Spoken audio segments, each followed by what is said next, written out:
سیدنا ابو امامہ رضی اللہ تعالی عنہ سے روایت ہے کہ رسول اللہ صلی اللہ علیہ وسلم کے صحابہ نے ایک دن آپ کے سامنے دنیا کا ذکر کیا تو رسول اللہ صلی اللہ علیہ وسلم نے فرمایا، کیا تم نہیں سنتے کہ بے شک سادگی ایمان کا حصہ ہے، بے شک سادگی ایمان کا حصہ ہے۔ ان ابی امامہ قال، ابو امامہ رضی اللہ تعالی عنہ کہتے ہیں، ذکر کیا اصحاب رسول اللہ صلی اللہ علیہ وسلم، رسول اللہ صلی اللہ علیہ وسلم کے ساتھیوں نے، یومن ایک روز، عندہ آپ کے پاس، الدنیا دنیا کے بارے میں، یعنی آپ کے پاس، آپ کے سامنے لوگوں نے دنیا کے بارے میں کچھ بات کی۔ فقال رسول اللہ صلی اللہ علیہ وسلم، تو رسول اللہ صلی اللہ علیہ وسلم نے فرمایا، الا تسمعون، کیا تم سنتے نہیں ہو یا تم سنو گے نہیں؟ الا تسمعون، کیا تم سنتے نہیں ہو؟ ان البذاذۃ، بلا شبہ سادگی، من الایمان، ایمان میں سے ہے، یعنی ایمان کا حصہ ہے۔ ان البذاذۃ من الایمان، سادگی ایمان سے ہے۔ اس کو ابو داؤد نے روایت کیا ہے۔ جیسا کہ آپ جانتے ہیں کہ صحابہ کرام رسول اللہ صلی اللہ علیہ وسلم کی مجلس میں جہاں دین کی باتیں کرتے تھے وہاں دنیا کی باتیں بھی ہوتی، اپنے خواب آپ کو سناتے، دور جاہلیت کے واقعات سناتے، بعض اوقات شعر و شاعری بھی ہوتی آپ کی مجلس میں، یعنی اچھے اچھے شعر بھی سنائے جاتے، اور اسی طرح مختلف بادشاہوں یا مختلف دنیا کے واقعات پر بھی تبصرہ ہوتا یا اظہار خیال ہوتا۔ تو اسی طرح ایک روز ایک مجلس میں صحابہ کرام نے آپ کے پاس دنیا کا ذکر کیا، یعنی دنیا کی خوبصورتی اور حسن اور زینت اور ایسی ہی بہت سی چیزوں کا، جس سے آپ کو محسوس ہوا کہ شاید ان کے دل دنیا کی طرف مائل ہو رہے ہیں۔ جیسا کہ ایک اور حدیث میں بھی آتا نا کہ دنیا میٹھی ہے، سرسبز ہے، یعنی دنیا کے اندر ایک خاص اٹریکشن ہے۔ جب انسان دنیا سے ایکسپوز ہوتا ہے، دنیا کی مختلف چیزیں دیکھتا ہے تو ان کی طرف کھنچتا چلا جاتا ہے اور اس سے دنیا کی محبت دل میں آنے لگتی۔ اور جیسا کہ آپ جانتے ہیں کہ حب الدنیا رأس کل خطیئۃ، دنیا کی محبت ہر خطا کی جڑ ہے۔ ہر غلطی اگر دیکھا جائے اس کا اصل نتیجہ معلوم کیا جائے تو وہ دنیا کی محبت ہوتی۔ تو آپ صلی اللہ علیہ وسلم نے صحابہ کرام کی تربیت کے لیے کیا فرمایا؟ فقال رسول اللہ صلی اللہ علیہ وسلم، الا تسمعون، الا تسمعون، 2 دفعہ سوالیہ انداز میں انہیں یہ کہہ کر متوجہ کیا، کیا تم سنو گے نہیں، کیا تم سنتے نہیں ہو؟ یعنی غور سے سنو، اچھی طرح بات سنو۔ کیا کہ ان البذاذۃ من الایمان، سادگی ایمان کا حصہ ہے۔ ان البذاذۃ من الایمان، سادگی ایمان کا حصہ ہے۔ پھر آپ نے جہاں سوال 2 دفعہ دہرایا تھا، جواب بھی 2 دفعہ دہرایا، جیسا کہ آپ صلی اللہ علیہ وسلم کا طریقہ یہ تھا کہ آپ اہم باتوں کی تکرار کیا کرتے تھے 2 سے 3 بار۔ جو بات سمجھانا مقصود ہوتی تھی اس کو اچھی طرح دہرا کر فرماتے تھے تاکہ لوگوں کے ذہن میں بیٹھ جائے، دل میں اتر جائے اور بات یاد رہ جائے، ان کے عمل میں آ جائے۔ اب یہاں جس حقیقت کی طرف آپ نے اشارہ فرمایا وہ کیا تھی کہ ان البذاذۃ من الایمان، بذاذت یعنی سادگی ایمان کا حصہ ہے۔ سادگی کو ہم انگریزی میں کیا کہتے ہیں؟ سمپلسٹی۔ سمپلسٹی کو اگر آپ ڈکشنری میں دیکھیں تو معنی ہے extremely easy to do, extremely easy to do, یعنی ایسا طریقہ کہ جو آسانی سے کیا جا سکے، کسی بھی کام میں یا کسی بھی چیز کا آسان ترین پہلو۔ اب ہم دیکھتے ہیں کہ رسول اللہ صلی اللہ علیہ وسلم کے طریقہ کار میں جب آپ کو 2 چیزوں میں سے ایک کا انتخاب کرنا ہوتا تو مشکل کا انتخاب نہیں کرتے تھے، آسان چیز کا انتخاب کرتے تھے، جو کرنے میں آسان ہو۔ ہاں آسان ضرور ہو لیکن دین کی کسی حد کو پامال نہ کرتا ہو وہ طریقہ۔ تو بنیادی طور پر جب آپ نے یہ فرمایا کہ سادگی ایمان کا حصہ ہے تو اس کا معنی کیا ہے کہ یہ سادگی اسلام کے سارے طریقوں کے اندر، مثلا بچے کی پیدائش کے موقع پر آپ دیکھیں کہ اس میں جو بھی سیریمنی ہوتی ہے، یہ خوشی منانے کا جو طریقہ ہے، اس کے اندر سے لے کر پھر عبادات پہ آپ آئیں، نماز کے وقت ڈریس اپ ہونا، حالانکہ کہا گیا کہ خذوا زینتکم عند کل مسجد، لیکن اس زینت کے اندر پھر سادگی ہے۔ پھر اسی طرح مسجدوں کے اندر، یعنی کسی بھی دیگر مذہب کی عبادت گاہ کو آپ دیکھیں تو بعض اوقات فل آف کلرز اور بہت اندرونی طور پر سجاوٹ موجود ہوتی ہے، لیکن عموماً مسجدوں میں آپ نے دیکھو گے کہ کوئی ایک سینری تک بھی عام طور پر نہیں پائی جاتی. زیادہ زیادہ یہ کہ کوئی قرآن پاک کی آیت یا کوئی اس طرح کی چیز، عموماً قبلے کی طرف وہ بھی آپ کو نہیں ملے گی کہ کوئی چیز نماز میں خلل نہ ڈالے. پھر اسی طرح حج کا جو لباس ہے، احرام کا لباس آپ دیکھیں کس قدر سادہ ہوتا ہے. پھر اسی طرح روزے میں افطار کا جو حکم ہے اس میں بھی آپ صلی اللہ علیہ وسلم کا طریقہ جو تھا اور جس چیز کو انکریج کیا گیا. اور پھر عبادت کا تسلسل ایسا کہ افطار کے کچھ دیر کے بعد جب تراویح شروع ہوتی ہے تو آٹومیٹیکلی آپ کو ایک سادہ غذا چاہیے تاکہ آپ مزید پہ جم کے عبادت کر سکیں. پھر اسی طرح مرنے کے جو رسم و رواج ہیں ان میں بھی بیسیکلی اسلام میں تو بے حد سادگی، نہلا دھلا کے سادے کپڑے میں، ضروری نہیں کہ نیا ہی لٹھے کا کفن ہو، کسی استعمال شدہ چادر میں بھی مردے کو دفن کیا جا سکتا ہے. یعنی صفائی ستھرائی کا بے حد اہتمام ہے، لیکن اس کے ساتھ ساتھ اس طرح کی زیب و زینت کے انسانوں کے اوپر ایسے بوجھ نہیں ڈالے گئے کہ جو انسانوں کی وسعت سے باہر ہوں. حتیٰ کہ حکومت کے جو طور طریقے رہے خلفائے راشدین کے اندر، آپ دیکھیے کہ کس قدر سادگی تھی. امیر المومنین بکریوں کا دودھ بھی دو دیتے تھے اور عام انسانوں کی طرح لوگوں کے بیچ میں گل مل کر عام انسانوں جیسے کام کر رہے ہوتے تھے. یعنی کبھی بھی انہوں نے اپنے لیے کوئی ایسا خاص اہتمام نہیں کیا کہ جو انہیں دوسروں سے بہت ممیز کر دے. تو یہی سادگی جو ایمان کا حصہ ہے، یہ زندگی کے انفرادی اور اجتماعی مقامات پر ایک امتیازی شان بھی پیدا کرتی ہے اسلام کی. ان البذاذۃ من الایمان، بذاذہ کا لفظ جو ہے بے دال دال پہننے کے لیے بھی استعمال ہوتا ہے. یعنی انسان کا لائف سٹائل مراد ہے، اس کے طور طریقے، اس کا لباس، اس کی غذا، اس کا رہن سہن، یعنی دنیا میں جو رہنے کا اس کا طریقہ ہے. ان سب چیزوں میں سادگی یعنی آسانی کا پہلو مد نظر رکھنا چاہیے. یہاں یاد رکھیے کہ آسانی سے مراد سستی یا لیزی ہونا نہیں، کسل مندی نہیں. آسانی اس لیے کہ مشکل کام کر نہیں سکتے تو گھٹیا درجے کا کام کر لیا جائے کہ آسان ہے، اور جو اچھا کام ہے وہ مشکل ہے تو اس لیے اس کو چھوڑ دیا جائے. یہ معنی نہیں ہے اس کا. اس کا معنی یہ ہے کہ انسان اپنی زندگی میں جب کوئی کام کرنے لگے، مثلا لباس ہی کا معاملہ ہے، تو ایسا لباس نہ پہنے کہ جسے پہن کر اس کی عبادات میں رکاوٹ آئے.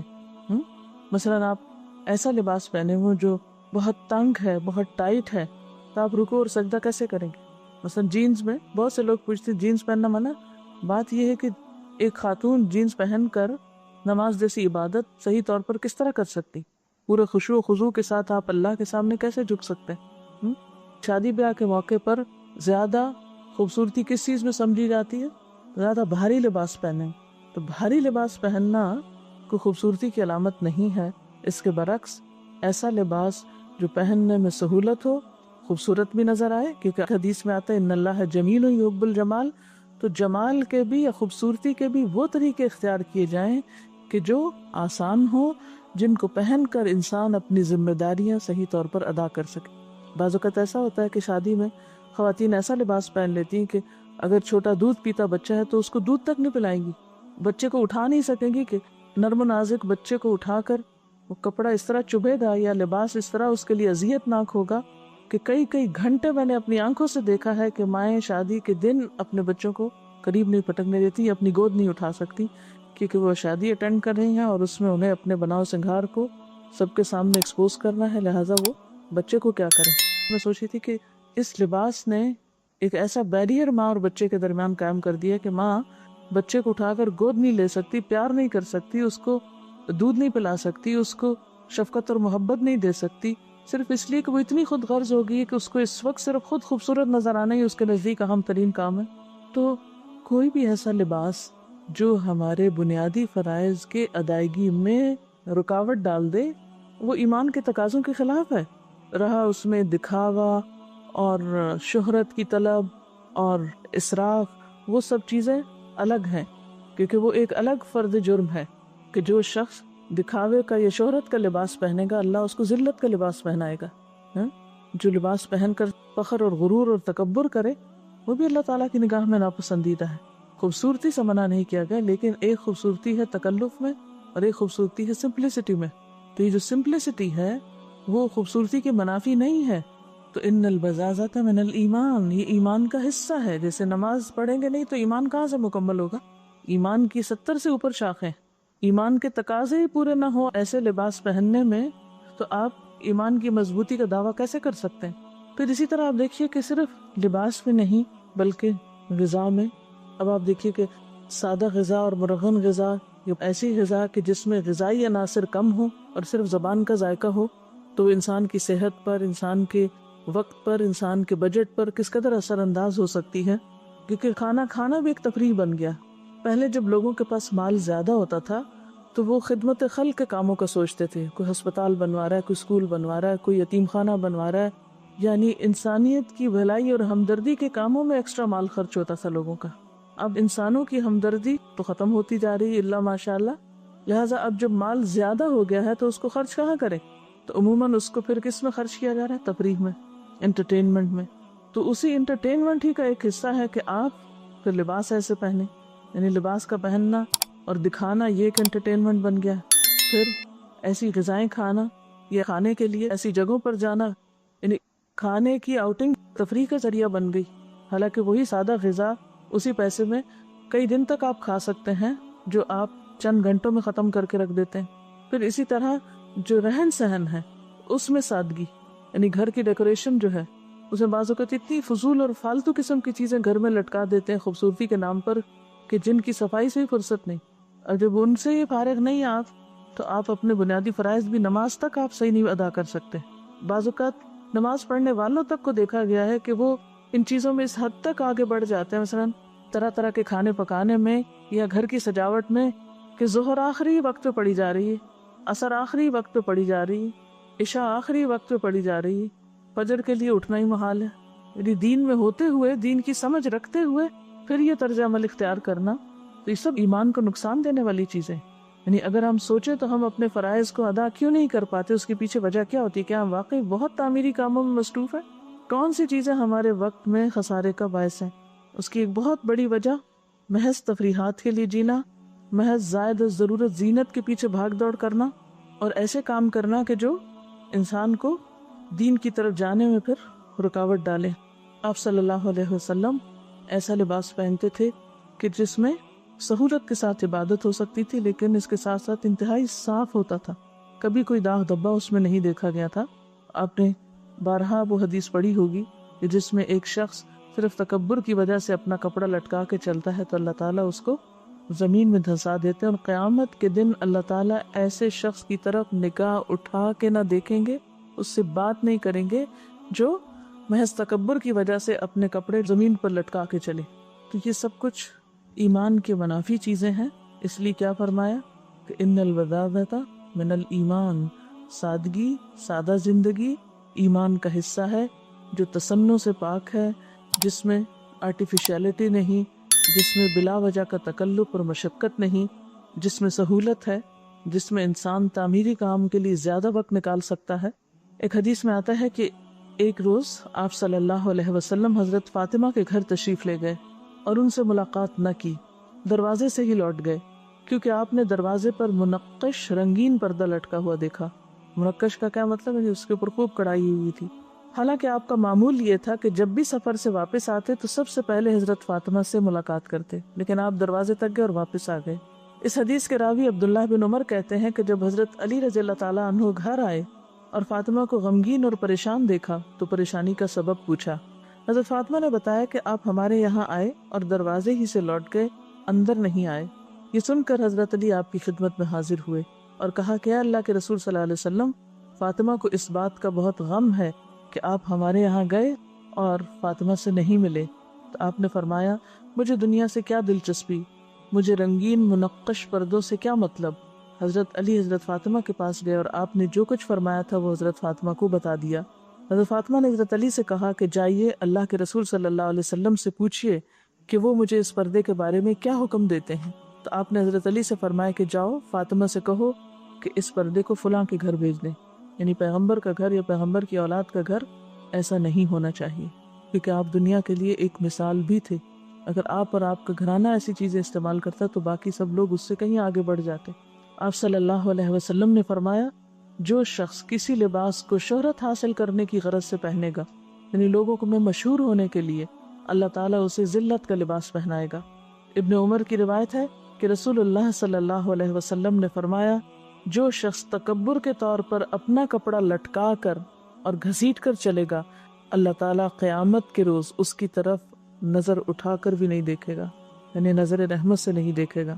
جیسے ٹریل وغیرہ ہوتی ہے نا کہ خود انسان کہیں جا رہا ہے اور کپڑا وہ پیچھے سے لٹکتا آ رہا ہے. حضرت عائشہ رضی اللہ تعالیٰ عنہا سے روایت ہے کہ ہمارے ہاں ایک پردہ ہوا کرتا تھا، اس پر ایک پرندے کی تصویر بنی ہوئی تھی. گھر میں داخل ہونے والا کوئی شخص جو ہی داخل ہوتا تو اسے اپنے سامنے پاتا تو آپ صلی اللہ علیہ وسلم نے مجھ سے کہا اسے ہٹا دو. میں جب بھی گھر میں داخل ہوتے ہوئے اسے دیکھتا ہوں میرا دھیان دنیا کی طرف چلا جاتا ہے. حضرت عائشہ کہتی ہیں کہ آپ نے ہمیں اسے پھاڑنے کا حکم نہیں دیا، یعنی ہٹانے کا حکم دیا، پھاڑنے کا نہیں. یعنی ایسی کوئی چیز ہو تو اسے کسی اور کام میں استعمال کیا جا سکتا ہے کہ جہاں انسان اپنے مقصد سے غافل نہ ہو یا عبادت سے غافل نہ ہو. ایک اور روایت میں یہ بھی آتا نا کہ جہاں نماز کی جس پہ آپ نماز پڑھ رہے تھے اس جگہ پر کچھ ایسے نقش و نگار تھے کہ جس سے آپ کا دھیان اس میں چلا گیا، نماز کی خشوع میں حائل ہو گیا، آپ نے اس کو بھی ہٹانے کا حکم دیا. لیکن آج میں اور آپ اپنے گھروں کو دیکھیں کہ اس میں ہمیں دنیا کی طرف مشغول کرنے والی، آخرت کو بھلانے والی کتنی چیزیں ہیں اور آخرت کو یاد کرانے والی کتنی چیزیں. دن اور رات میں ہمیں کتنی ایسی چیزوں سے واسطہ پڑتا ہے کہ جو ہمیں آخرت کی یاد دلا دے، اور کتنے ہی ایسے دنیا کے سامان ہیں آس پاس کہ جو ہماری آخرت کو ہم سے بھلائے رکھتے ہیں، ہمیں یاد بھی نہیں کرنے دیتے اس کو. جب ہم ہر وقت بہت زیادہ زیب و زینت میں ہوتے ہیں، ایک سے ایک بڑھ کر اٹریکشن کی چیز ہمیں اپنی طرف کھینچ رہی ہوتی ہے، تو بھلا آخرت کی بات ہمیں اچھی کیوں لگے؟ مرنے کی بات ہم کریں کیوں، اور مرنے کے بعد کا ذکر کیوں کریں؟ پھر تو مرنے کی بات کرنے والا ہی بے وقوف ٹھہرے گا. حالانکہ اس سے بڑی حقیقت کیا ہو سکتی؟ رسول اللہ صلی اللہ علیہ وسلم نے صحابہ کرام سے فرمایا، اللہ کی قسم مجھے تمہارے بارے میں فقر کا اندیشہ نہیں، مجھے اس بات کا ڈر نہیں کہ تمہیں محتاجی ہوگی یا تم غریب ہو جاؤ گے، لیکن یہ اندیشہ ضرور ہے کہ تم پر دنیا فراخ کر دی جائے گی جیسے تم سے پہلے لوگوں پر کی گئی، پھر تم اس میں اسی طرح رغبت کرو گے جیسے انہوں نے کی. یعنی تمہارا دنیا میں اتنا دل لگ جائے گا اور یہ چیز تمہیں بھی ہلاکت میں ڈال دے جیسے اس نے ان لوگوں کو ہلاکت سے دوچار کیا تھا. اسی طرح اللہ کے رسول صلی اللہ علیہ وسلم نے ایک پیشن گوئی کی تھی کہ ایک وقت ایسے آئے گا کہ جب اور قومیں مسلمانوں پر چڑھ دوڑنے کے لیے ایک دوسرے کو بلائیں گی. تو لوگوں نے سوچا کہ شاید اس وقت ہم تعداد میں کم ہوں گے، تو آپ نے کیا فرمایا؟ تعداد میں کم نہیں ہوگے، تمہارے اندر وہن پیدا ہو جائے گا. لوگوں نے پوچھا وہن کیا ہوتا ہے؟ تو آپ نے فرمایا دنیا کی محبت اور موت کا خوف. یعنی موت کا نام لینے سے ڈرو گے اور دنیا کی محبت بہت ہو جائے گی. کیونکہ جب دنیا کی محبت پیدا ہو جاتی ہے نا دل میں، پھر انسان کی ساری کوششیں صرف دنیا سنوارنے کے لیے لگ جاتی، پھر آخرت کے لیے وقت نہیں ہوتا اس کے پاس. ہم میں سے بہت سے لوگ کہتے ہیں میری مصروفیات اتنی ہیں کہ میرے پاس وقت نہیں ہے. وہ کس چیز میں لگ رہا ہے وقت؟ کبھی سوچا؟ تو عموماً زائد از ضرورت، زینت اور دنیا کی پرفیکشن حاصل کرنے کے لیے وقت لگتا ہے.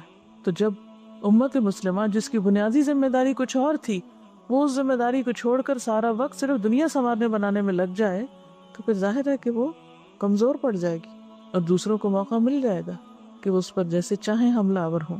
حضرت عبداللہ بن مسعود سے روایت ہے کہ رسول اللہ صلی اللہ علیہ وسلم نے فرمایا، تم جائیدادیں مت بناؤ، اس کا نتیجہ یہ ہوگا کہ تمہاری دنیا میں رغبت بڑھ جائے گی. یہ خاص طور پر آپ نے صحابہ کرام کے لیے فرمایا کیونکہ آپ کی تیار کردہ ٹیم اگر آپ کے مشن کو آگے پہنچانے اور پھیلانے کی بجائے جائیدادیں بنا کر دنیا میں مشغول ہو جاتی تو پھر آپ کا دین آگے کیسے جاتا، آپ کا مشن آگے کیسے بڑھتا.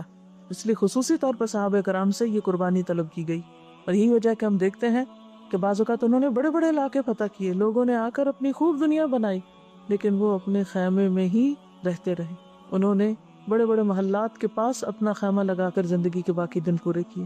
اس طرح انہوں نے رسول اللہ صلی اللہ علیہ وسلم کی نصیحتوں کو پلے باندھا، انہی کی قربانیوں سے پھر دین آگے پہنچا. یہ مولانا وحید الدین ایک واقعہ لکھتے ہیں، یہ آپ کے سامنے رکھنا چاہوں گی.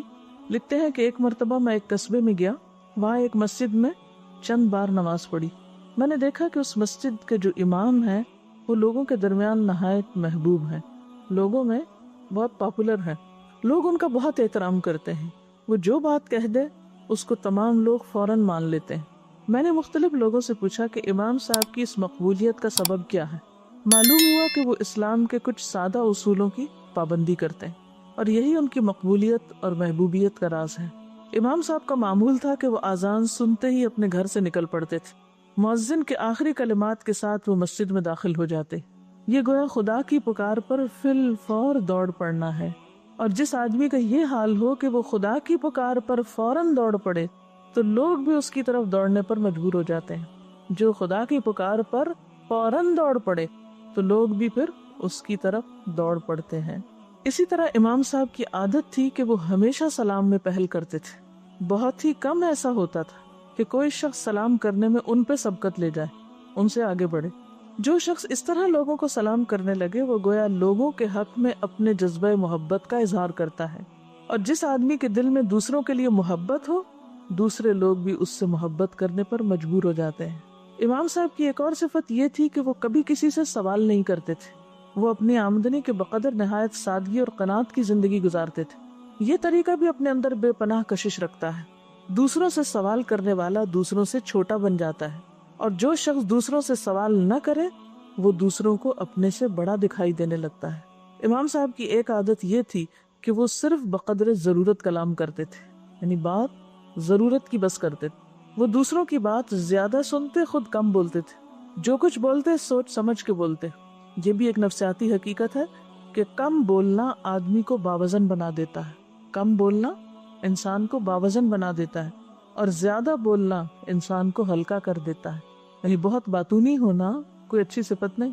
یہ اصول سب کے سب نہایت سادہ اصول ہیں، بظاہر بہت معمولی ہیں، مگر جس انسان کے اندر پیدا ہو جائیں اس کو وہ غیر معمولی انسان بنا دیتے ہیں۔ تو اس سے ایک اور پہلو سامنے آتا ہے کہ سادگی کا تعلق صرف کھانے کپڑے سے ہی نہیں بلکہ عادات سے بھی ہے۔ اور سادہ عادات کیا ہے کہ انسان کے اندر کسی قسم کا تکبر، کمپلیکس نہ ہو، اپنی بڑائی کا احساس نہ ہو۔ حالانکہ وہ امام تھے مسجد کے، لیکن ان کے سارے کام کیا ظاہر کرتے ہیں کہ جیسے میں تم سے بڑا نہیں ہوں۔ سلام کرنے میں پہل، دوسروں کو بولنے کا موقع دینا، سادہ زندگی گزارنا، رہن سہن میں بھی سادہ ہونا، اور سب سے بڑی بات یہ کہ اللہ کی پکار پر دوڑ پڑنا۔ اور یہ بہت بڑا راز ہے، جو خود اللہ کی پکار پہ دوڑتا نہیں ہے پھر وہ دوسروں کو کیسے کہہ سکتا کہ تم اللہ کی طرف دوڑو، اور اس کی بات میں وزن کتنا ہوگا۔ تو ہم اگر واقعی چاہتے ہیں کہ لوگوں کی اصلاح ہو تو سب سے پہلے کس چیز کی ضرورت ہے؟ اپنی اصلاح کی ضرورت ہے ہمیں۔ اسی طرح ایک اور حدیث ہے، عن ابیہ مالک بن نضلۃ قال كنت جالسا عند رسول اللہ صلی اللہ علیہ وسلم یعنی فرآنی رث الثياب فقال ألك مال؟ قلت نعم یا رسول اللہ، من كل المال؟ قال فإذا آتاك الله مالا فليرى أثره عليك رواہ النسائی۔ سیدنا مالک بن نضلہ رضی اللہ تعالی عنہ سے روایت ہے، میں رسول اللہ صلی اللہ علیہ وسلم کے پاس بیٹھا تھا اور آپ صلی اللہ علیہ وسلم نے میرے پھٹے ہوئے کپڑے دیکھے تو فرمایا، کیا تیرے پاس مال ہے؟ میں نے کہا، اے اللہ کے رسول صلی اللہ علیہ وسلم، ہر قسم کا مال موجود ہے۔ آپ صلی اللہ علیہ وسلم نے فرمایا، جب اللہ نے تجھ کو مال دیا ہے تو اس کا اثر تیرے اوپر نظر آنا چاہیے۔ اسے نسائی نے روایت کیا ہے۔ یہی حدیث مشکات کی روایت میں مزید وضاحت کے ساتھ آتی ہے۔ حضرت ابو الاحوص کے والد اپنا ایک واقعہ بیان کرتے ہیں، تو اس روایت میں آتا ہے کہ ایک بار میں نبی صلی اللہ علیہ وسلم کی خدمت میں حاضر ہوا۔ اس وقت میرے جسم پر نہایت ہی گھٹیا اور معمولی کپڑے تھے۔ آپ نے پوچھا، کیا تمہارے پاس مال و دولت ہے؟ میں نے کہا، جی ہاں۔ دریافت فرمایا، کس طرح کا مال ہے؟ میں نے کہا، خدا نے مجھے ہر طرح کا مال دے رکھا ہے، اونٹ بھی ہیں، گائیں بھی ہیں، بکریاں بھی ہیں، گھوڑے بھی ہیں، غلام بھی ہیں۔ آپ نے فرمایا کہ جب خدا نے تمہیں مال و دولت سے نواز رکھا ہے تو اس کے فضل اور احسان کا اثر تمہارے جسم پر ظاہر ہونا چاہیے۔ اثر کا لفظی معنی کیا ہوتا ہے؟ نشان، علامت۔ تو اس سے کیا پتہ چلتا ہے؟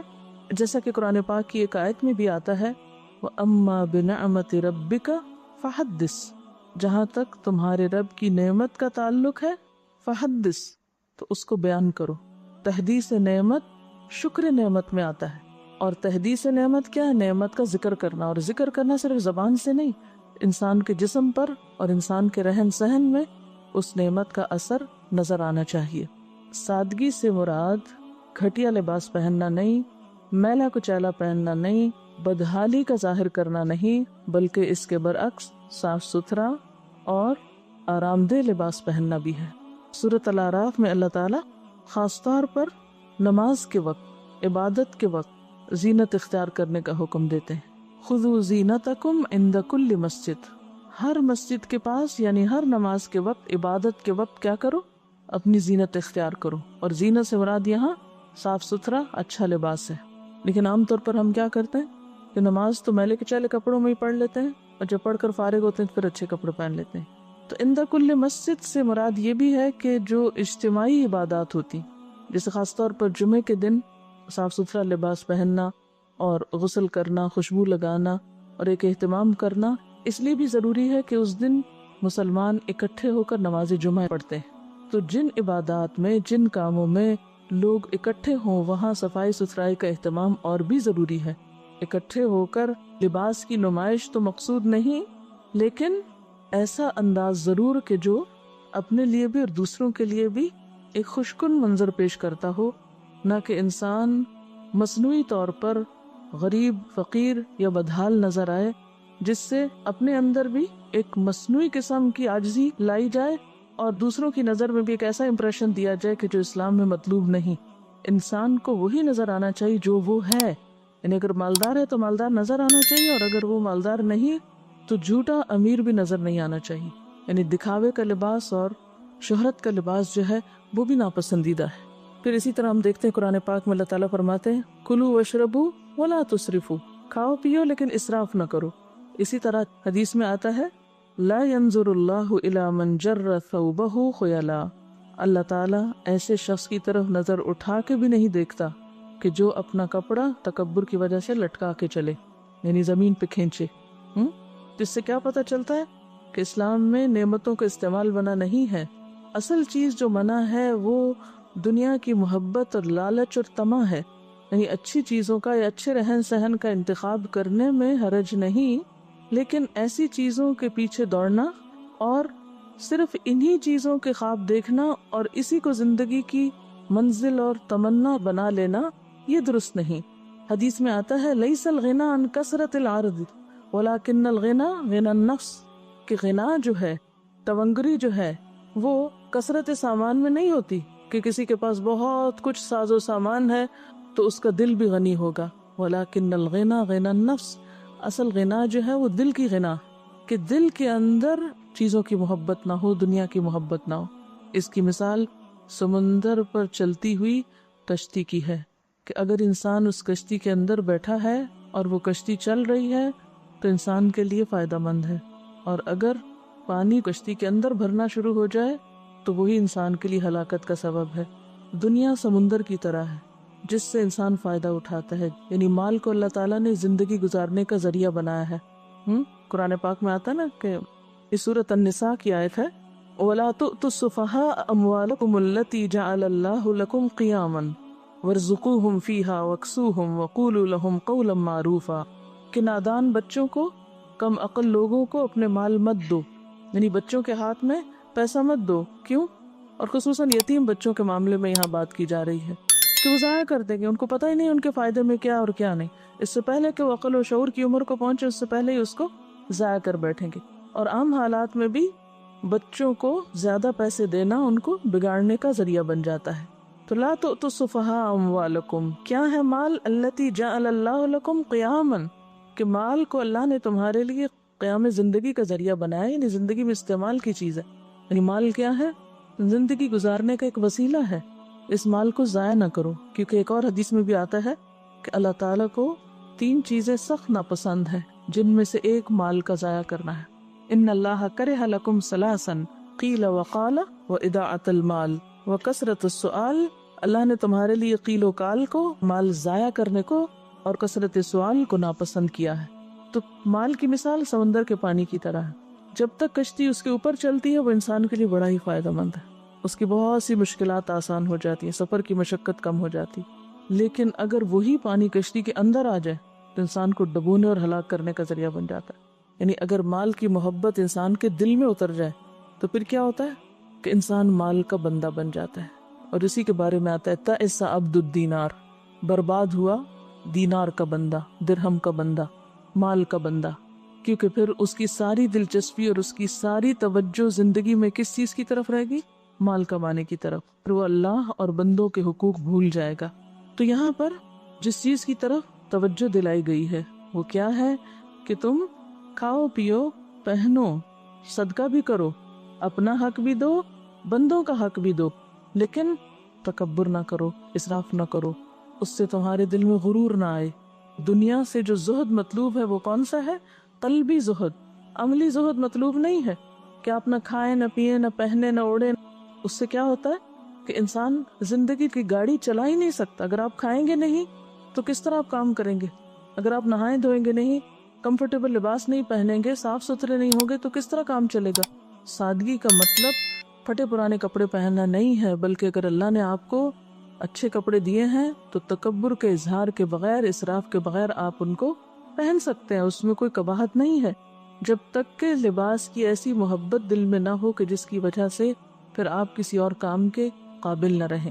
اس میں ہم دیکھتے ہیں کچھ پیغمبروں کی مثالیں، مثلا حضرت ایوب علیہ السلام، اللہ نے ان کو بہت کچھ دے رکھا تھا، کہتے ہیں ان کے پاس بہت زمینیں اور مال مویشی اور زندگی کی ہر نعمت تھی، پھر اللہ نے ان کو آزما لیا اور سب کچھ ان سے لے لیا۔ پھر ایک وقت آیا کہ اللہ تعالیٰ نے ان کو پہلے سے بھی دگنا دیا، صحت و عافیت بھی دی، گھر والے بھی لوٹ آئے اور اس کے ساتھ مال و متاع بھی۔ بخاری کی ایک روایت ہے، حضرت ابو ہریرہ فرماتے ہیں کہ رسول اللہ صلی اللہ علیہ وسلم نے فرمایا، بین ایوب یغتسل عریانا فخر علیہ جراد من ذہب۔ حضرت ایوب علیہ السلام غسل کر رہے تھے بے لباس ہو کر کہ ان کے اوپر سونے کے پتنگے گرنے لگے، یعنی سونا پتنگوں کی شکل میں، اگر ایک سالڈ راک کی شکل میں گرتا تو پھر چوٹ لگتی نا اس سے، تو بالکل جیسے پتنگے ہوتے ہیں اس طرح گرنے لگا۔ فجعل ایوب یحتفی فی ثوبہ، تو ایوب علیہ السلام نے ان پتنگوں کو اپنے کپڑے میں سمیٹنا شروع کر دیا۔ فناداہ ربہ، تو اللہ تعالیٰ نے ان کو پکارا، یا ایوب، اے ایوب، الم اکن اغنیتک اما ترا، کیا میں نے تجھے ان ساری چیزوں سے غنی نہیں کر دیا تھا؟ یعنی تیرے دل میں تو ان میں سے کسی چیز کی بھی حاجت نہیں تھی اور نہ ہی محبت، تو پھر بھی تو مال کیوں سمیٹ رہا ہے؟ یعنی تیرے دل میں تو مال کی محبت ہے، مال اکٹھا کیوں کر رہا ہے؟ قال بلا وعزتک، کہنے لگے جی ہاں، اور قسم ہے تیری عزت کی، ولیکن لا غنا بی عن برکتک، میں تیری برکت سے بے نیاز نہیں ہو سکتا، یعنی جو نعمت تو مجھے دے اس سے میں بے نیاز نہیں ہو سکتا، کہ یہ نعمت تیری طرف سے آ رہی۔ یہ کتنی خوبصورت بات ہے کہ مجھے اس مال کی محبت نہیں، اور اللہ کو بھی معلوم ہے کہ ایوب اس مال کی محبت میں گرفتار نہیں، کیونکہ آپ کو معلوم ہے جب ان سے سب کچھ لے لیا گیا تھا تو اس وقت وہ کہتے ہیں کہ اب تو میں تیری عبادت میں اور بھی زیادہ یکسوئی اختیار کر سکتا ہوں، کیونکہ پہلے میرے اور تیرے درمیان یہ سب کچھ حائل تھا، اور اگر ابلیس کو پتہ چل جائے تو وہ جل بھن جائے کہ میں اس آزمائش میں بھی کتنی زیادہ خوشی کے ساتھ اپنے رب کی عبادت کر رہا ہوں۔ تو کسی بھی نعمت کا ملنا اللہ کی ایک رحمت ہوتی ہے، اس سے بے نیازی نہیں اختیار کرنی چاہیے۔ یہ نہیں کہنا چاہیے کہ نہیں مجھے تو ضرورت نہیں، پھینک دو اس کو، اٹھا لو اس کو، نہیں۔ جو بغیر سوال کے، بن مانگے اللہ کی طرف سے رحمت یا برکت آئے تو اس کو ٹھکرانا نہیں چاہیے یا اس کو حقیر نہیں سمجھنا چاہیے، اس کو شکر کے جذبے کے ساتھ قبول کر لینا چاہیے۔ پھر اسی طرح حضرت سلیمان علیہ السلام کی مثال قرآن پاک میں موجود ہے، وَوَهَبْنَا لِدَاوُودَ سُلَيْمَانَ نِعْمَ الْعَبْدُ إِنَّهُ أَوَّابٌ۔ اللہ تعالیٰ نے پہلے ان کی صفت بتا دی کہ انہ اواب، ہر وقت اللہ کی طرف پلٹنے والے بندے تھے۔ اذ ورد علیہ بالعشی الصافنات الجیاد، جب پچھلے پہر ان کے سامنے عمدہ تیز رفتار گھوڑے پیش کیے گئے، فقال انی احببت حب الخیر عن ذکر ربی، کہنے لگے کہ میں نے اس مال کی محبت اپنے رب کی یاد کی وجہ سے اختیار کی ہے، حتی توارت بالحجاب، یہاں تک کہ وہ پردے میں چھپ گئے۔ تو گھوڑوں سے محبت مال کی محبت ہی ہے نا، کیونکہ مال میں صرف پیسہ نہیں آتا، مال میں کائنڈ بھی آتی ہے، مختلف چیزیں، مال مویشی وغیرہ، گھوڑے وغیرہ، یہ سب چیزوں کو مال شمار کیا جاتا ہے، یہ جو پراپرٹی انسان کی ہوتی۔ تو وہ کہنے لگے کہ میں ان سے محبت اپنے رب کی یاد کے لیے اختیار کرتا ہوں، یعنی گھوڑوں کی محبت رب کی یاد دلاتی ہے۔ نمبر ایک یہ کہ نعمت ہے تو اس نعمت کو پا کر رب کا جو شکر ہے یا رب کی محبت کا جو گہرا احساس ہے وہ میرے اندر پیدا ہوا ہے، اور دوسرا یہ کہ گھوڑا ایک سواری، ایک ذریعہ، ایک سبب ہے، تو اس نعمت کو پا کر یہ اور عمدہ قسم کے گھوڑے پا کر مجھے اپنے رب کی یاد اور رب کی عبادت میں اور زیادہ مدد ملتی۔ تو کوئی بھی چیز، مثلا کوئی بھی اگر کمفرٹیبل لیونگ ہے، آپ کے پاس اچھی گاڑی ہے یا گھر ہے یا سکون کی کوئی بھی چیز ہے، اور اس کے ذریعے آپ اللہ کی یاد سے غافل نہیں ہوتے بلکہ اللہ کی یاد مزید اختیار کرتے ہیں، تو وہی چیزیں پسندیدہ ہو جائیں گی۔ اور اگر کوئی چیز آپ کو رب کی یاد سے غافل کرنے والی، تو پھر یہ میزان ہمارے اپنے اندر ہونا چاہیے، یعنی باہر کی چیزیں میٹر نہیں کرتی، اصل چیز کیا ہے کہ ہم میں سے ہر ایک کو اپنا احتساب خود کرنا ہے۔ ایک طرف اللہ تعالیٰ مال کے صحیح استعمال کی طرف متوجہ کر رہے ہیں، دوسری طرف سادگی کا درس دیا جا رہا ہے، تو پھر اعتدال کہاں ہے؟ اعتدال یہ ہے کہ جو اللہ نے دیا ہے اس کو اللہ کی طرف سے ایک عنایت سمجھ کر شکر کے جذبے کے ساتھ قبول کیا جائے، اس میں بندوں کا حق بھی نکالا جائے، اس میں اللہ کا حق دیا جائے، اور اس کے ساتھ ساتھ اللہ کی یاد سے غافل نہ کرے یہ سب کچھ ہمیں۔ جس دم دنیا ہمیں اللہ کی یاد سے غافل کرنے لگ گئی، وہی گھڑی ہمارے لیے ایک مصیبت کی گھڑی ہے، اور ایسے لوگ کم ہوتے ہیں جو دنیا میں رہتے ہوئے پھر اللہ کی یاد سے غافل نہ۔ اب دیکھیں اپنے آپ کو ہم ٹیسٹ کیسے کر سکتے ہیں، مثلاً کہ جب کوئی چیز نہیں ہوتی تو ہم اللہ کو کتنا یاد کرتے ہیں، اور جب کوئی چیز مل جاتی ہے تو ہم اللہ کو کتنا یاد کرتے ہیں۔ اگر ان دونوں حالتوں میں فرق نہ ہو تو آپ کو دنیا کچھ بھی نہیں کہہ رہی، اور اگر فرق ہے یعنی کوئی بھی چیز چاہیے آپ کو، تو اس وقت آپ اللہ کو کیسے پکارتے ہیں، اور جب کوئی چیز مل جاتی ہے تو پھر کتنا یاد رکھتے ہیں، پھر آپ اس کی یاد کے لیے، اس کی عبادت کے لیے، اس کی نماز کے لیے، اس کی کتاب کے لیے، اس کے دین کی خدمت کے لیے پھر آپ کے پاس کتنا وقت رہتا ہے، اور کیا لگن اور کیا تڑپ اور کیا جذبہ باقی رہتا ہے۔ یہ ہے اصل ٹیسٹ۔ ہمارا حال عام طور پر یہی نہیں ہوتا، جب کوئی مشکل آتی، مصیبت آتی، پھر تو ہم اللہ کو خوب یاد کرتے ہیں، اور جب اچھے دن ہوتے ہیں تو پھر کہتے ہیں کوئی بات نہیں، اللہ بڑا مہربان ہے، خیر ہے، ٹھہر کے نماز پڑھ لیں گے۔ تو کوئی نعمت جائے یا آئے، لیکن ہماری جو اطاعت رب میں استقامت ہے اس میں فرق نہ آئے۔ یہ نہ ہو کہ کوئی نعمت ملے تو ہم کہیں اللہ آپ تو بہت اچھے اور میں آپ کی خوب عبادت کروں، اور جب کوئی نعمت چلی جائے تو ہم کہیں کہ مجھے کیا ملا عبادت سے، میں تو چھوڑ رہی ہوں اس راستے کو۔ تو یہ نہیں ہونا چاہیے۔ رسول اللہ صلی اللہ علیہ وسلم نے فرمایا، ترمذی کی روایت ہے، ان اللہ یحب ان یرا اثر نعمتہ علی عبدہ، اللہ تعالیٰ اس بات کو پسند فرماتا ہے کہ وہ اپنے بندے پر اپنی نعمت کا اثر دیکھے۔ ایک حدیث میں آتا ہے، ان اللہ جمیل یحب الجمال، اللہ خوبصورت ہے، خوبصورتی کو پسند کرتا ہے۔ اللہ تعالیٰ کو پسند ہے کہ بندے کو کوئی نعمت ملی ہے اور بندہ اس کو استعمال کرے۔ مثلاً اگر آپ کسی کو کچھ دیتے ہیں، کوئی تحفہ دیتے ہیں آپ کسی کو، اور وہ شخص اس تحفے کو استعمال کر لیتا ہے، تو آپ کو کیسا لگتا ہے؟ خوشی ہوتی ہے نا، اچھا لگتا ہے نا کہ اس نے میرے تحفے کی قدر کی اور اس کو استعمال کر لیا۔ اور اگر وہ اس کو پھینک دے یا اس کی ناقدری کرے یا اس کو ضائع کر دے، تو ایسے میں آپ لازماً یہ محسوس کریں گے کہ اس نے قدردانی نہیں کی، اس نے اس کی ناقدری کی ہے۔ حضرت عمر نے ایک دفعہ ایک گھوڑا فی سبیل اللہ دیا، جس شخص کے پاس وہ گھوڑا گیا اس نے اس کا بالکل خیال نہیں رکھا، وہ بہت پریشان ہوئے، کہنے لگے یا رسول اللہ صلی اللہ علیہ وسلم آپ مجھے اجازت دیں تو میں وہ گھوڑا واپس خرید لوں، کیونکہ جس شخص کے پاس گیا اس نے تو اس کا حال خراب کر دیا، یعنی اس کا خیال ہی نہیں رکھا۔ تو آپ نے فرمایا کہ نہیں، ہدیہ دے کر پھر واپس نہیں لے سکتے۔ تو آپ صلی اللہ علیہ وسلم نے اس بات کو ناپسند فرمایا کہ کوئی شخص ہدیہ دے کر پھر اس کو واپس لوٹائے۔ حضرت ابو الدرداء کہتے ہیں کہ میں نے رسول اللہ صلی اللہ علیہ وسلم کو فرماتے ہوئے سنا کہ تم اپنے بھائیوں کے پاس جانے والے ہو، یعنی سفر سے واپس لوٹ رہے تھے صحابہ، بس اپنے کجاووں اور اپنے لباس کو درست کر لو، یعنی اپنے بیٹھنے کی جگہ کو بھی ٹھیک کرو اور اپنے لباس کو بھی درست کر لو، یہاں تک کہ تم ایسے ہو جاؤ جیسے چہرے پہ تل والا شخص لوگوں میں نمایاں اور خوبصورت ہوتا ہے، یعنی جس شخص کے چہرے پر کوئی بڑا تل ہوتا ہے تو پہچانا جاتا ہے دوسروں سے فوراً الگ طور پر۔ یقیناً اللہ تعالیٰ ان کو بھی پسند نہیں فرماتا جو بغیر ارادے کے بدحیتی اختیار کرتے ہیں، یعنی بس اپنے آپ سے غافل ہیں، بد شکل بنے ہوئے، اللہ نے اچھی شکل دی ہے، خود اپنا آپ بگاڑا ہوا ہے، پرواہی نہیں۔ اور ان کو بھی پسند نہیں کرتا جو بتکلف ایسا کرتے ہیں، یعنی بہت زیادہ اپنے آپ کو بنانے سنوارنے میں تکلف سے کام لیتے ہیں، حد سے بڑھ جاتے ہیں، یعنی نہ وہ پسند ہے جو اپنے بارے میں غافل ہوں۔ مثلاً خاص طور پہ جیسے لڑکے ہیں تو ہیئر کٹ، پرواہی نہیں، اسی طرح داڑھی کدھر جا رہی ہے کوئی پرواہ نہیں، یعنی بالکل ایک وحوش سی شکل بنی ہوئی انسان کو، تو یہ حالت اور حلیہ اللہ تعالیٰ کو پسند نہیں کسی انسان میں۔ اسی طرح خواتین عام طور پر کیئر تو کرتی ہیں لیکن پھر دوسری ایکسٹریم پر نکل جاتی ہیں کہ گھنٹوں اپنی زیب و زینت میں لگا دینا اور دنوں اپنے کپڑوں کی تیاری اور اس کی آرائش میں لگا دینا، تو یہ دونوں حالتیں ناپسندیدہ ہیں۔ اصل پسندیدہ حالت اعتدال کی حالت ہے کہ جس میں سادگی ہو، کمفرٹیبل لباس ہو، صاف ستھرا ہو، خوبصورت ہو، لیکن حد سے بڑی ہوئی خوبصورتی یا بہت زیادہ چمک دمک یا حد سے بڑی ہوئی زیب و زینت کہ جس سے انسان کی عبادات متاثر ہو، اس کا کام متاثر ہو، اس کی ذمہ داریوں پر وہ اثر انداز ہو، تو یہ چیز پسندیدہ نہیں۔ اور پھر آپ یہاں دیکھیے اس حدیث میں صحابہ کرام سفر سے واپس جا رہے ہیں تو عموماً کیا ہوتا ہے کہ سفر میں انسان کا حال خراب ہو جاتا ہے، تو اسی حال میں گھر آنے سے منع کیا گیا.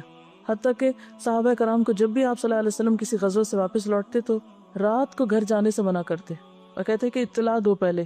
کس لیے اطلاع دو؟ اس کی آپ نے وجہ بھی بتائی کہ گھر والے جو ہیں جیسے خواتین وغیرہ ہیں وہ اپنے آپ کو سنوار لیں، اپنے تیاری کر لیں. محرم رشتہ داروں کو بھی گھر کے اندر داخل ہونے سے پہلے اطلاع دینے کا حکم ہے. کیوں؟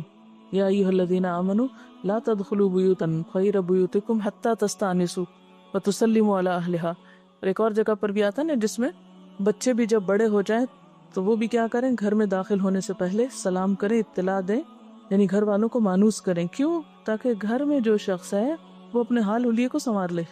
حتیٰ کہ شوہر بھی اگر گھر میں جاتا ہے تو وہ اچانک وارد نہ ہو سکتا ہے کہ کوئی شخص ایسے منظر میں بیٹھا ہوا ہو کہ جسے دیکھ کر کراہت آئے، تو اس سے پھر انسانی تعلقات متاثر ہوتے ہیں. کسی کے پاس بھی بغیر اجازت کے نہیں جانا چاہیے، الا یہ کہ دروازے کھلے ہوں اور عام اجازت ہو کہ ہاں جس وقت مرضی کوئی آ جائے.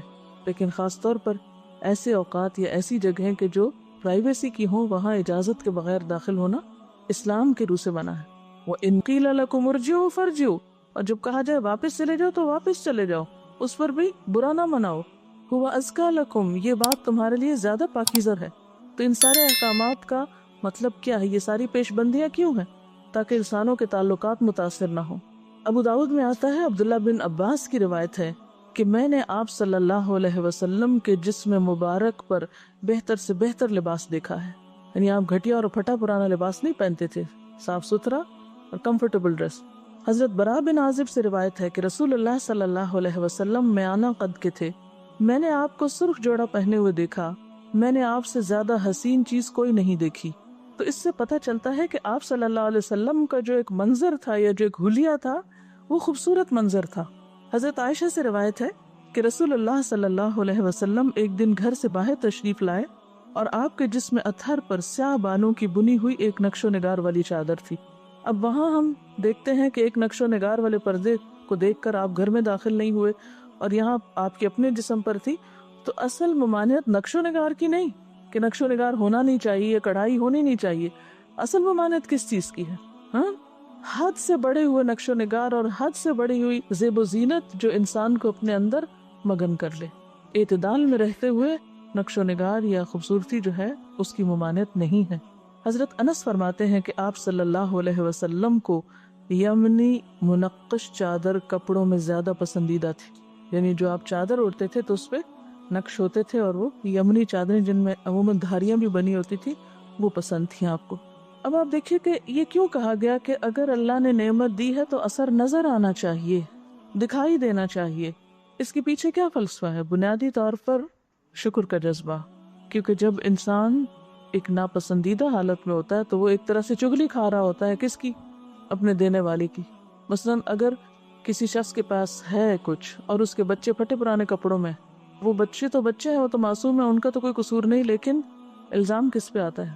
ماں باپ پہ آتا ہے. اسی طرح اللہ نے تو ایک چیز دی اور اس نے لے کر سب بخل کر کے اندر بند کر دی، اسے استعمال ہی نہیں کیا. تو ایسا شخص کیا کر رہا ہے؟ عمل سے رب کا شکوہ کر رہا ہے کہ گویا اس کے پاس ہے کچھ نہیں، حالانکہ ہے. یہاں ایک واقعہ بیان کرنا چاہوں گی کہ آپ صلی اللہ علیہ وسلم کے دور میں ایک گھرانے کا فاقے سے برا حال تھا. ایک دن شوہر بیوی سے کہتا ہے کہ رسول اللہ صلی اللہ علیہ وسلم کے پاس جو بھی کوئی ضرورت مند جاتا ہے خالی ہاتھ نہیں آتا. ہم بھی چل کے آپ کو اپنا ماجرا سناتے ہیں، اپنا حال بتاتے ہیں، اگر آپ کے پاس کچھ ہوا تو آپ ہمیں بھی عطا فرمائیں گے. لیکن عورت کہنے لگی، تم چاہتے ہو کہ خدا کا شکوہ رسول کے پاس جا کے کرو؟ تو شوہر اپنے ارادے سے باز آ جاتے ہیں. یعنی اگر اللہ نے ہمیں نہیں دیا تو جا کے تم ان سے مانگو گے، یہ بتاؤ گے کہ اللہ نے ہمیں نہیں دیا. یعنی آپ دیکھیے کہ ایک بصیرت کی انتہا ہے کہ بعض اوقات جب انسان کے پاس نہ ہو تو رونا دھونا نہ کرتا رہے. بعض تو اچھے بھلے لوگوں کا حال یہ ہوتا ہے کہ ہوتے ہوئے بھی رونا دھونا کرتے رہتے ہیں، یہ نہیں ہے، یہ نہیں ہے، یہ نہیں. وہ شاید اس لیے کرتے ہیں کہ کوئی اور کچھ مانگنا بیٹھے. عموماً رشتے داروں میں آپس میں جو گفتگو ہوتی ہے تو اس میں جس کے پاس نہیں ہے وہ بھی روتا ہے، جس کے پاس ہوتا ہے وہ بھی رو رہا ہوتا ہے. تو یہ ایک ناپسندیدہ رویہ ہے. جو کچھ ہے اس کا اثر نظر آئے، اس پر شکر گزاری ہو، اور وہ جسے کہتے ہیں نا سفید پوشی، کہ انسان اپنے رویے اور اپنی گفتگو سے بھی ایسی باتیں نہ ظاہر کرے کہ جس سے رب کا شکوہ ٹپکتا یا شکایت نظر آتی ہو وہ چیز. پھر آپ دیکھیے کہ اصل چیز جو منع کی گئی ہے وہ کیا ہے؟ تفاخر، تکاثر. یہ دو چیزیں ناپسندیدہ ہیں. تفاخر اور تکاثر کیا چیز ہے؟ کہ انسان کے پاس ہو اور دوسروں کے اوپر بڑائی جتانے لگے یا مقابلے پر کثرت حاصل کرے. تکاثر باب تفاعل سے اس کے پاس اتنا ہے میں بھی لے لوں، اس میں آنکھ کے اپنے اندر کی کوئی سوچ نہیں، آپ محض اندھا دھند دوسروں کی نکالی کرے. اس کے پاس اتنا تو میرے پاس، اس کے ایسی گاڑی تو میری بھی گاڑی ایسی نہیں، اس کا گھر ایسا تو میرا اس سے بڑھ کے ہونا چاہیے، اس کا ایسا لباس ہے تو میرا اس سے بھی اچھا ہونا. یہ تکاثر. قرآن پاک میں آتا ہے اعلموا انما الحیات الدنیا لعب ولہو وزینۃ وتفاخر بینکم وتکاثر فی الاموال والاولاد کمثل غیث اعجب الکفار نباتہ ثم یہیج فتراہ مصفرا ثم یکون حطاما وفی الآخرۃ عذاب شدید ومغفرۃ من اللہ ورضوان وما الحیاۃ الدنیا الا متاع الغرور. یہ ہے اصل سبق جس کو بھولنا نہیں، ورنہ دنیا کی زندگی کی حقیقت کیا ہے؟ اس کے سوا کچھ نہیں کہ کھیل اور دل لگی اور ظاہری ٹیپ ٹاپ اور تمہارا آپس میں ایک دوسرے پہ فخر جتانا. یہ ہے ناپسندیدہ چیز. اور مال و اولاد میں ایک دوسرے سے بڑھ جانے کی کوشش کرنا. یعنی آپ اپنے طور پر کچھ بھی حاصل کریں، کچھ بھی بنائیں، لیکن اگر آپ دوسروں کے مقابلے میں لگے اور کمپٹیشن میں یہ سب کچھ حاصل کر رہے ہیں تو یہ بھی ناپسندیدہ ہے. اس کی مثال ایسی ہے جیسے ایک بارش ہوئی تو اس سے پیدا ہونے والی نباتات کو دیکھ کر کاشتکار خوش ہو گئے، پھر وہی کھیتی پک جاتی ہے، تم دیکھتے ہو کہ وہ زرد ہو گئی، پھر وہ بس بن کے رہ جاتی ہے. اس کے برعکس آخرت وہ جگہ ہے جہاں سخت عذاب ہے اور اللہ کی مغفرت اور اس کی خوشنودی ہے. دنیا کی زندگی دھوکے کے سامان کے سوا کچھ بھی نہیں. یعنی انسان کے پاس جتنا بھی ہو وہ پھولے نہیں، تکبر نہ کرے، اپنے آپ کو بڑی چیز نہ سمجھے، کیونکہ یہ سب کچھ بہت جلد ہمارے ہاتھوں سے چلا جانے والا ہے. سب یہیں رہ جائے گا اور ہم آگے پہنچ جائیں گے. اور پھر خاص طور پر یہ جو فرمایا گیا کہ اگر مال ہے تو نظر آنا چاہیے، اس کے پیچھے ایک اور وجہ اور حکمت یہ بھی ہے کہ انسان بخل سے پرہیز کرے، بخیل نہ ہو. مال کے ختم ہونے کے ڈر سے بھی بعض اوقات انسان اظہار نعمت کے لیے مال استعمال نہیں کرتا. تو یاد رکھیے کہ الذین یبخلون ویأمرون الناس بالبخل ویکتمون ما آتاہم اللہ من فضلہ وآتدنا للکافرین عذابا مہینا. کیا معنی ہے؟ وہ لوگ جو بخل کرتے ہیں، لوگوں کو بھی بخل کرنے کے لیے کہتے ہیں، اور جو کچھ اللہ نے اپنے فضل سے انہیں دیا اسے چھپا کے رکھتے ہیں، یعنی وہ نظر نہیں آنے دیتے، چھپاتے ہیں. ایسے کافر نعمت لوگوں کے لیے ہم نے رسوا کن عذاب مہیا کر رکھا ہے. عموماً یہ ہوتا ہے کہ جب یہ توازن بگڑتا ہے کہ جن چیزوں پر جن جگہوں پہ خرچ کرنا چاہیے وہاں انسان نہیں کرتا اور غیر ضروری چیزوں پر خرچ کرنے لگتا ہے، تو پھر قوم کی ترقی رک جاتی. جب تعلیم پہ خرچ نہیں ہوگا، تحقیق پہ خرچ نہیں ہوگا، اجتماعی اور فلاحی ادارے بنانے میں خرچ نہیں ہوگا، اور انڈیویجول صرف اپنی ذات تک ہی محدود رہیں گے، تو اس سے پھر کیا ہوگا کہ بحیثیت قوم کے وہ آگے نہیں بڑھ سکیں گے. اب دیکھیے کہ دنیا میں یہ سلوگن بہت عام ہوتا جا رہا ہے نا، انوائرمنٹ فرینڈلی ہونا، اور اس کے لیے سادگی ہی کا درس دیا جاتا ہے. اور جب تک آپ سادہ زندگی نہیں گزارتے آپ انوائرمنٹ فرینڈلی ہو ہی نہیں سکتے یا ایکو فرینڈلی نہیں ہو سکتے. یہ مولانا وحید الدین لکھتے ہیں مومن وہ ہے جو خدا کو پالے. خدا کو پانے والا انسان فطری طور پر اعلیٰ حقیقتوں میں جینے لگتا ہے. وہ ظاہری چیزوں سے اوپر اٹھ کر مانوی دنیا میں اپنے لیے دلچسپی کا سامان پیدا کرتا ہے.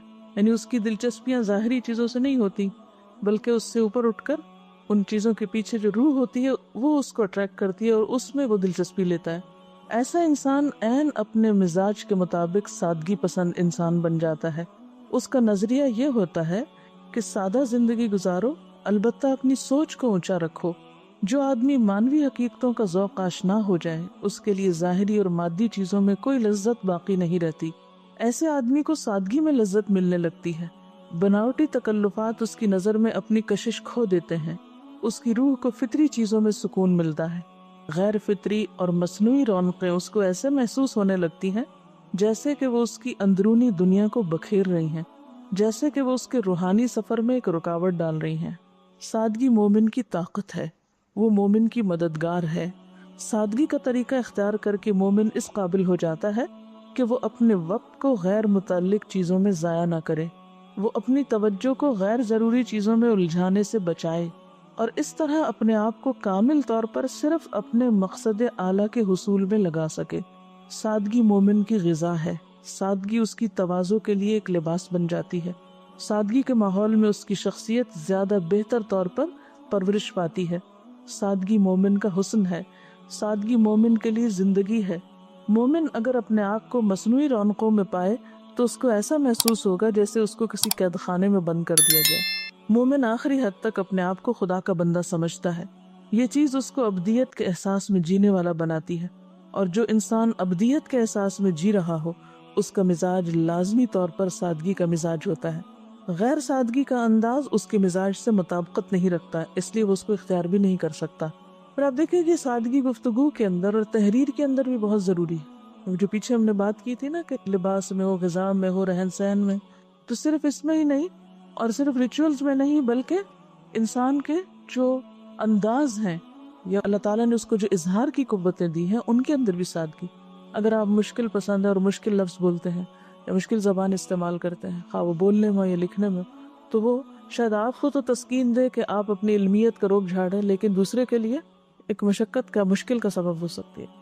قرآن پاک بلاغت کی انتہا کو پہنچ، لیکن اس کے باوجود جیسے آتا ہے نا کہ قرآن عربین غیر ذی عوج، کوئی ٹیڑھ نہیں اس میں۔ اور پھر یاد رکھیے کہ سادگی کا معنی گھٹیا، بیکار اور گندا، پھٹا پرانا یہ نہیں ہے۔ اچھا، مال کے بارے میں ایک اور تھوڑی سی آپ کو سنانا چاہوں گی۔ مال زندگی کی ضرورت ہے، مال زندگی کا مقصد نہیں۔ مال کو اگر اس لیے حاصل کیا جائے کہ اس سے زندگی کی ضروری حاجتیں پوری ہوں تو مال انسان کے لیے بہترین مددگار ہے، لیکن مال کو اگر زندگی کا مقصد بنا لیا جائے اور بس زیادہ سے زیادہ کمانے ہی کو آدمی اپنا سب سے بڑا کام سمجھ لے تو ایسا مال ایک مصیبت ہے۔ وہ آدمی کو دنیا میں بھی تباہ کرے گا اور آخرت میں بھی۔ انسان کو دنیا میں ایک مدت تک جینا ہے، اس کے لیے اس کو کچھ مادی سامان درکار ہیں جو اس کے لیے جینے کا سہارا بن سکیں۔ یہ سامان مال کے ذریعے حاصل ہوتا ہے، اس لیے کمائی کر کے مال حاصل کرنا ہر آدمی کے لیے ضروری ہے۔ اس اعتبار سے مال ہر انسان کے لیے ایک قیمتی مددگار کی حیثیت رکھتا ہے، مگر انسانی زندگی کا دوسرا پہلو یہ ہے کہ اس کو علم حاصل کرنا ہے، اس کو روحانی ترقی کے لیے کوشش کرنا ہے، اس کو انسانیت کی تعمیر اور ترقی میں اپنا مثبت حصہ ادا کرنا ہے، اس کو اپنے آپ کو اس طرح بنانا ہے کہ اپنے سماج میں وہ ایک مفید جز بن سکے۔ یہی وہ چیز ہے جس کو مقصد زندگی کہا جاتا ہے۔ مقصد زندگی کیا ہے؟ کہ انسانیت کی تعمیر اور ترقی میں انسان اپنا حصہ لگائے، اور نہ صرف یہ کہ دنیا کا بندہ بنے بلکہ آخرت کے لیے کوشش کرے۔ اس مقصد کا حصول صرف اس وقت ممکن ہے جبکہ آدمی اپنی طاقت کا ایک حصہ اس میں لگائے اور مال کمانے کی سرگرمیوں کو ایک حد میں رکھ کر وہ ان کاموں کے لیے اپنے وقت کو فارغ کر لے، یعنی مال کمانے کو مینیجبل لمٹس میں رکھے اور اس کے ساتھ ساتھ اپنی روحانی ترقی کے لیے بھی ضرور وقت نکالے۔ مال انسان کی جسمانی یا مادی ضرورتوں کو پورا کرتا ہے، مگر مال اس کی روحانی اور فکری ضرورتوں کی تکمیل کے لیے کافی نہیں۔ جو آدمی مال ہی کو اپنی زندگی کا مقصد بنا لے اس کا جسم تو مسلسل غذا پاتا رہے گا مگر اس کی روح فاقہ کر رہی ہوگی، اس کی ذہنی ہستی اپنی خوراک سے محروم ہو کر ایسی ہو جائے گی جیسا کہ اس کا کوئی وجود ہی نہ ہو۔ اسی لیے مال کو فتنہ کہا گیا، یعنی وہ انسان کے لیے آزمائش ہے۔ مال کا صحیح استعمال انسان کو ہر قسم کی ترقیوں کی طرف لے جاتا ہے، اور مال کا غلط استعمال انسان کو تباہی کے گڑھے میں گرا دیتا ہے۔ تو اس سے کیا پتہ چلتا ہے کہ غرض کوئی بھی ہو، یہ چیز سخت ناپسندیدہ ہے کہ نعمت کے ہوتے ہوئے نعمت استعمال نہ کی جائے، اور اگر استعمال کی جائے تو انسان حد سے بڑھ جائے۔ پسندیدہ طریقہ اعتدال ہی کا طریقہ ہے۔ سبحانک اللہم و بحمدک، نشہد ان لا الہ الا انت، نستغفرک و نتوب الیک۔